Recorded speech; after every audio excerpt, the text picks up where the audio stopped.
The Urals don't forgive mistakes. They don't even remember your name.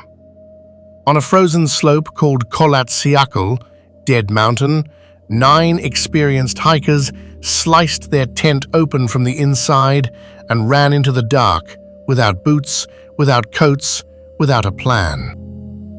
Their footprints led downhill in a calm line, like they were walking away from something they could not see or could not explain. What force makes trained winter trekkers abandon their only shelter at -30 degrees Celsius, then scatter, undress, and die within sight of safety? Unseen history. Dyatlov Pass. The night the mountain spoke. January 1959. The Soviet Union is obsessed with achievements, space, science, endurance, proof that the future belongs to the disciplined. In that culture, winter trekking is not a hobby, it is a badge.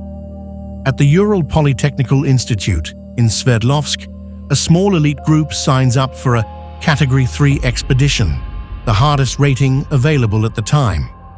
The goal: reach Mount Autorten, then return to earn official certification. Their leader is Igor Dyatlov, methodical, inventive, respected. Around him are athletes and engineers, including 2 women tough enough to ski for days through forest and whiteout. Most are in their early 20s. The route begins with trains and trucks to the northern edge of the map. Ivdel, then the logging settlement of Vizhay, then the abandoned second northern mine. From there, it's skis, forest, and storm. One member, Yuri Yudin, turns back sick on January 28th, an accident of fate that leaves 9 moving deeper into the wilderness. In their diaries, the mood is still light. Jokes, songs, teasing about cold feet. They build a cache in the woods, a labaz of extra food for the return trip. On February 1st, visibility collapses. They drift off course toward the shoulder of Kholat Syakhl, and then they make a decision that will define everything. Instead of dropping back into the sheltered forest, they pitch the tent on the open slope, carving a platform into wind-packed snow like they expect the mountain to behave. When the group fails to return by their planned date, alarms trigger at the institute. Friends, volunteers, and eventually the military begin a search. Days pass, snow falls. Then on February 26th, rescuers spot something half buried on the mountainside. The tent. It's damaged, partially collapsed, and, most infamous, slashed open. Investigators later report the main cuts appear to be made from the inside, as if the hikers were trying to escape fast. Inside the tent, there are boots, coats, food, cameras, and neatly arranged gear. Left behind, like the group expected to come back in minutes, not die in hours. Outside, footprints lead downhill toward the tree line. Not a chaotic stampede, more like a measured walk, sometimes side by side, sometimes single file. The steps gradually swallowed by wind after a few hundred meters. The first bodies are found near a lone cedar at the forest edge. Yuri Doroshenko and Yuri Krivonishenko, underdressed, with evidence they fought to keep a fire alive. Above them, broken branches suggest someone climbed to look uphill, either to spot the tent or to watch for something approaching.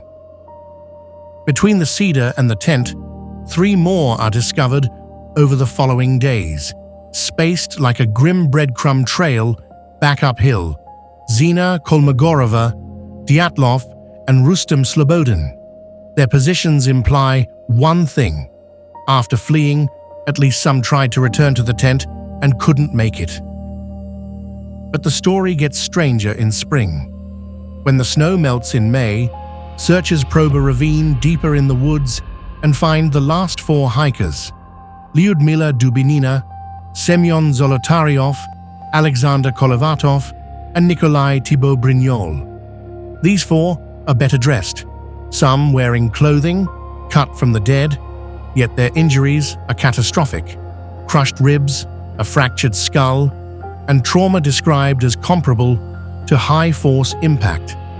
Some soft tissues are missing, including Dubinina's tongue, details that feed horror stories, but can also align with months of exposure, water flow, and scavengers in a thawing ravine. And then there is the detail that refuses to disappear. The case files include an order for radiation testing on certain clothing items, and the results note elevated readings on some garments. Official records even split the deaths into 2 kinds: hypothermia for some, blunt trauma for others, a division that makes the scene feel like 2 separate disasters stitched into one night. In the same file, 9 dead, a tent cut open, quiet footprints into the night, severe trauma with no obvious weapon, and an investigation that closes with a phrase so vague it feels like a confession of defeat, an unknown, compelling force. To understand what happened, we have to rebuild the last night in small, human steps. Because disasters like this are rarely one moment. They are a chain. Picture the tent on the slope, wind hammering canvas, snow grains like sand. The group has carved a bench into the hillside. Standard practice, but it leaves a small wall of cut snow above them. They anchor lines, set skis as supports, and settle into routine. Eat, warm hands, write a few lines, sleep in shifts. Then something changes. If they believed an avalanche was coming, cutting the tent is rational. The entrance could be blocked by drifted snow. A fast exit is more important than boots. You slash, you crawl out, you move downhill to avoid the slide path, and you regroup where trees can break wind and give you fuel. But a classic avalanche, the roaring kind, is hard to square, with the tent being found close to where it stood and with footprints still visible. The more nuanced version is a delayed slab event, a dense plate of wind-packed snow sitting on a weaker layer. When the hikers cut into the slope to level their campsite, they may have created a fault line. Hours later, after wind loads more snow onto that plate, the slab fractures and drops. Not a huge flow, but a heavy block slamming down onto the tent. That kind of impact could injure sleeping bodies and convince the survivors the entire slope is about to release. In a blizzard dark night, you don't wait for certainty, you get out. Down in the trees, the group fractures into rolls. 2 stay with the fire. Others head back toward the tent, maybe to retrieve gear, maybe because they refuse to accept the mistake.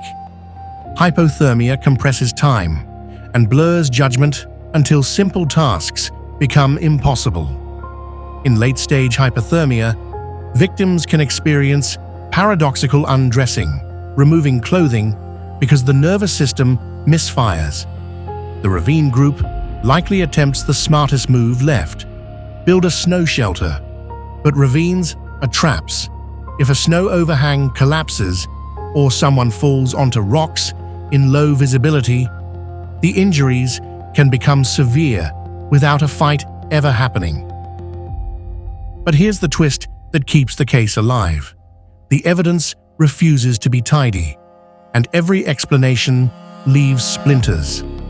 Why do some reports describe orange-brown discoloration of skin, a detail that sounds like chemicals or radiation, but can also be the reality of frost damage and months in snowmelt? Why does the case file order radiation testing at all? And why do a few clothing items show elevated readings? And the biggest question, if the danger was snow, why do the footprints look calm, not panicked? Because fear doesn't always look like running. Sometimes it looks like discipline. People forcing themselves to walk so they don't fall. so they stay together, so they don't waste energy in a storm that will swallow the sound anyway. So, let's interrogate the rival explanations, one by one, and see what survives. Theory 1. An attack by the local Mansi people. The early rumors were loud, but the case files report no signs of struggle, no foreign footprints, and no motive consistent with the Mansi relationship to the region. This theory persists mostly because it's simple. The evidence is not. Theory 2. Secret Soviet weapons tests. In later decades, locals reported strange lights in the sky around that time, and the Cold War produced plenty of classified accidents. Parachute mines and shockwaves could, in theory, cause internal injuries without obvious cuts and frighten people out of a tent. But the logistical problem is brutal.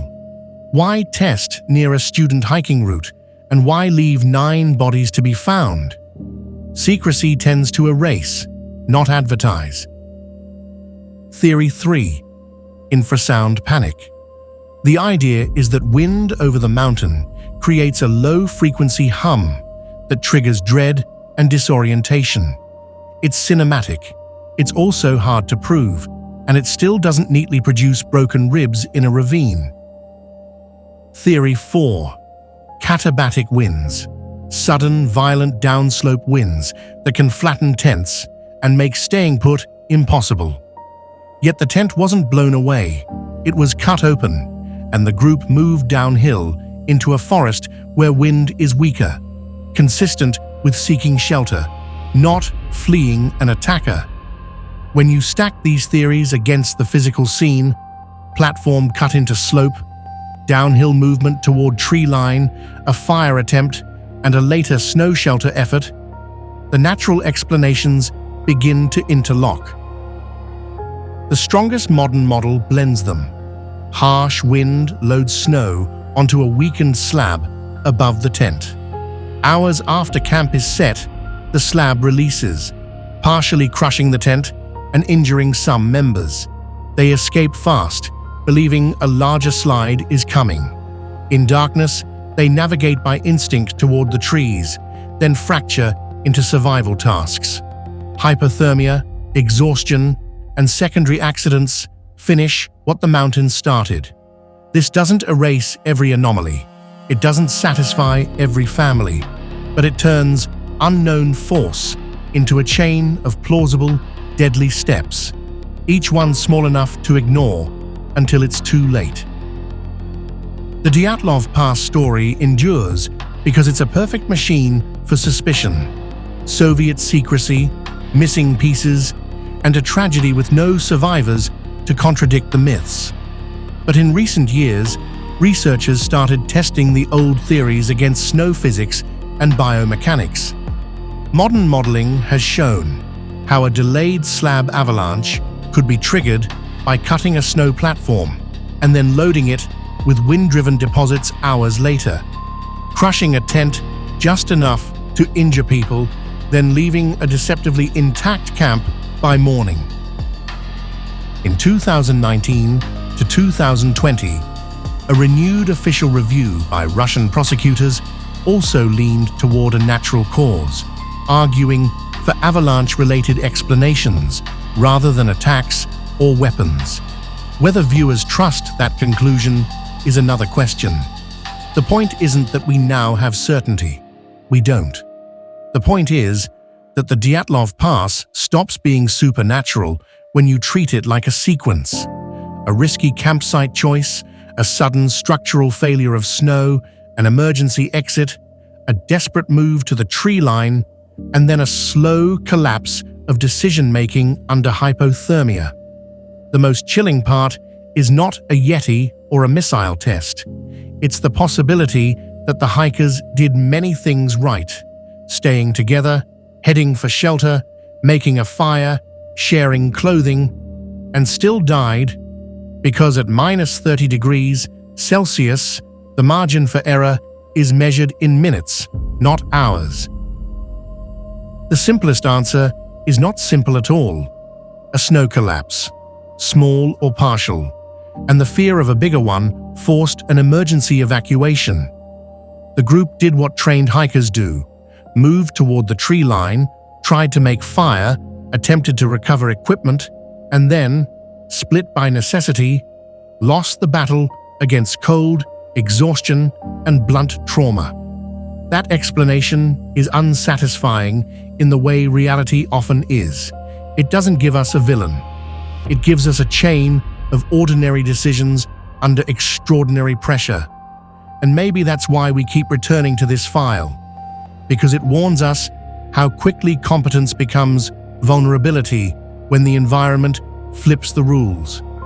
9 people walked out of a tent for what they thought would be a short problem.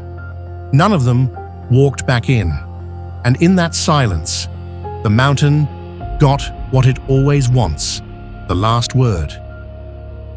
If you want the full case file timeline, photos, maps, and every major theory we couldn't fit here, subscribe and hit the bell.